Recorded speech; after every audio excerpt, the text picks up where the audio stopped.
Everyone have a good time? It wasn't a good time for music, was it? Hey, has anyone heard the term carpal tunnel syndrome? Have you guys heard that?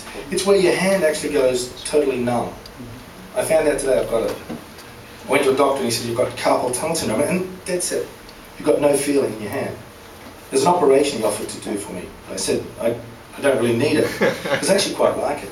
Because when your hand's numb, you can touch yourself. It doesn't feel like your own hand. It's true. It's true. So now I'm just waiting for Alzheimer's to kick in, so I won't even recognise my hand.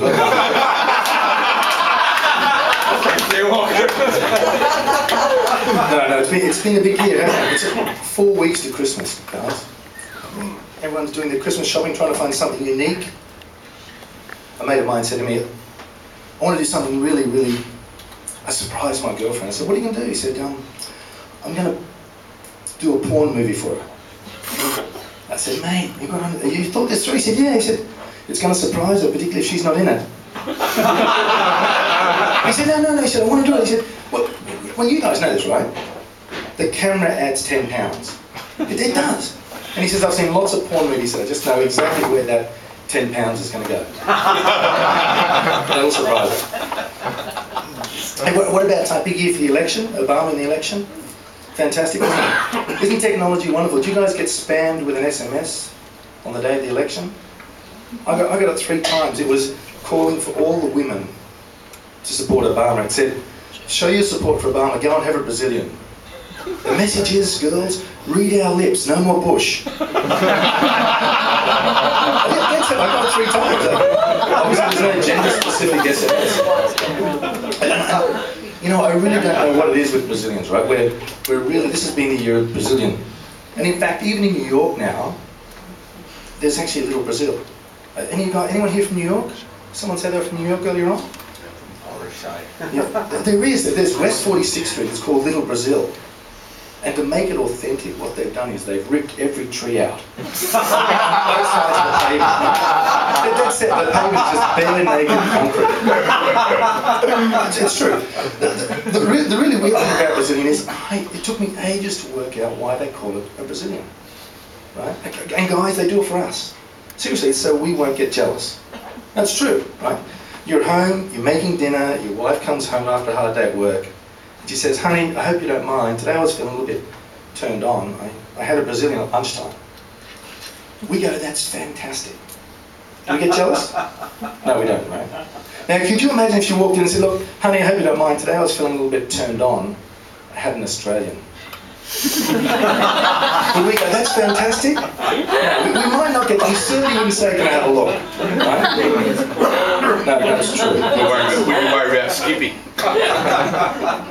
Yeah, it is this big thing with Brazilians at the moment. And speaking of hair and hairstyles, I've got to tell you, I am bald, right? I have to do a run of bald jokes. It's just, it goes with the territory. And you know, being bald is not all that it's actually cracked up to be. I mean, the saddest part about being bald is the way the hairdressers treat you. I mean, you go into a hairdresser, and the first thing they do is when you sit down, they don't even bother putting a cape around you. They just know they're not going to and look, I know it's rhetoric, right? But they put their hand on your shoulder, and I know it's rhetoric, and they say to everybody, but you don't say this to a partially bald guy, right? You don't say, now what would you like? I'll tell you what I friggin' like. I like my friggin' hair back. And I know it's rhetoric. The other thing is when you go to the hairdressing salons, you know they have the books in there that you can choose different hairstyles? There's no section for bald men. Right, not one. There isn't even one comb over section. Like you can have a left to right or a right to left comb over. I mean, there's no. Let's have the midlife crisis ponytail look, right? Where you get a hair extension at the back and glasses and drive a convertible. I mean, there's nothing there. It's really quite tough. The other thing about being bald, although there's some nice parts about being bald. My son still thinks I can grow my hair back. I mean, it's cute, isn't it? And he says to me all the time, he says, Dad, he says, you know, why don't you grow it back? And that's cute. Now, you've got to admit it's cute, right? And one day I'm going to have to tell him. I mean, he's almost 20. I think he deserves it. In case you haven't noticed, I am Australian. Is anyone here American? Any Americans? We are different, right? Because Australians use words differently. One word that comes to mind is the word rude. See, all the Australians know this, right? Yeah. Dead set, the word rude in Australia means to have sex. So it's true. It's true. So let me put it in context. Keith Urban, right, is rooting Nicole Kidman. Bill Clinton didn't root Monica.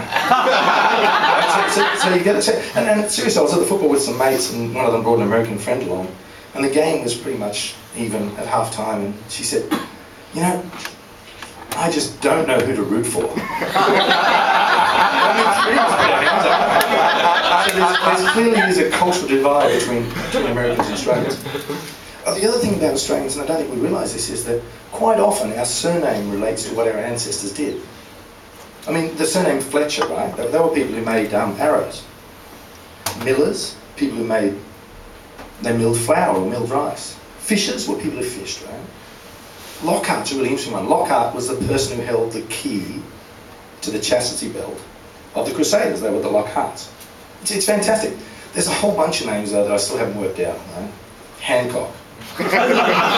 Obviously wankers, right? Cockburn. I have no idea what it is. Think about some of these, right? Adcock. Obviously from Thailand, right? And what about the French tennis player, Henri Lecomte? Obviously not well liked at Lecomte's down the road.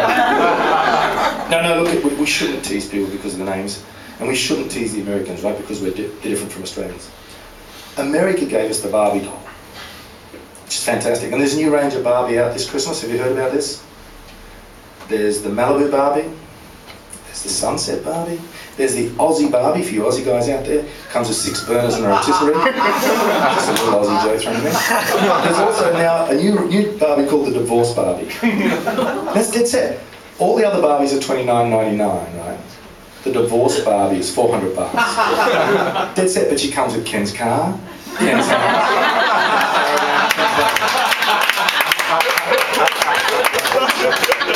Get your shirt off.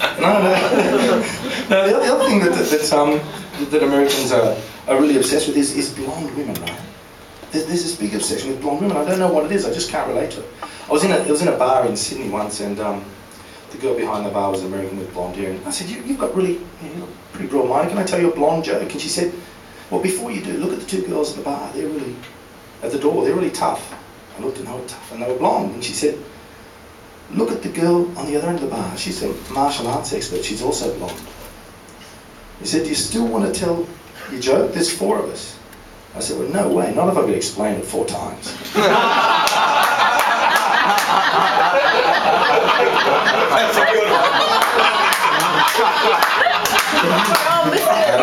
That's unfair. As I said before, I'm Australian. I'm proud to be Australian, right? But I love living in Asia. And I think the best thing about Asia is the chance to have a massage. Yeah, you're all laughing, right? Guys all laugh because you know how hard it is to find a clean, pure, legit massage? It's real. I mean, no jokes aside, but no, seriously, it's really tough, right? New York's got a great idea. If you go to the Yellow Pages in New York, and I know you're going to research this as soon as we leave, if you go to the Yellow Pages in New York, they split the massage into 2 groups. So the pure, legit muscle manipulation massage that has no sexual relief at the end is called therapeutic massage. Now the other one, where they turn up in shorts with stilettos and come late at night and you end up with some sort of sexual relief, is called non-therapeutic. Yeah, I'm thinking the same, go figure. Yeah, that's ironic, because of all the massages, I would suggest that the one that ends with sexual relief is the one that's actually most therapeutic. But I shouldn't be surprised, because the world is full of ironies, right? And if you think about some of these things, optometrists, right? Have you seen how small optometrist signs are?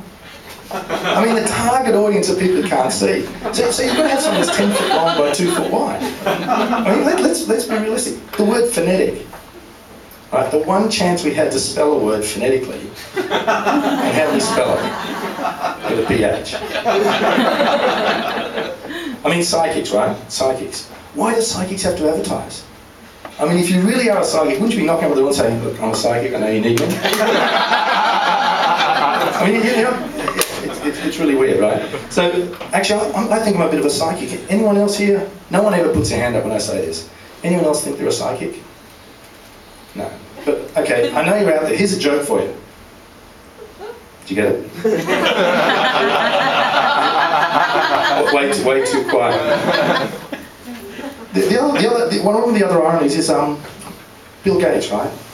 The second most richest man made his money from 2 words. Micro and soft. The 2 words that scare most men to death. And yet he made his money. Speaking of soft, you know, I was on the train station in Sydney and I saw, they had this, their town hall station, they have big billboards across there, you can read the advertising. And it said, it was a really scary statistic, it said, 1 in 4 men will suffer from erectile dysfunction. I mean, shit. I looked at it, and then I counted. 1, 2, 3, 4. I nearly died. I thought, oh, no, it's okay. I'm counting from the wrong end. 1, 2, 3. Thank you, good night, you've been good fun.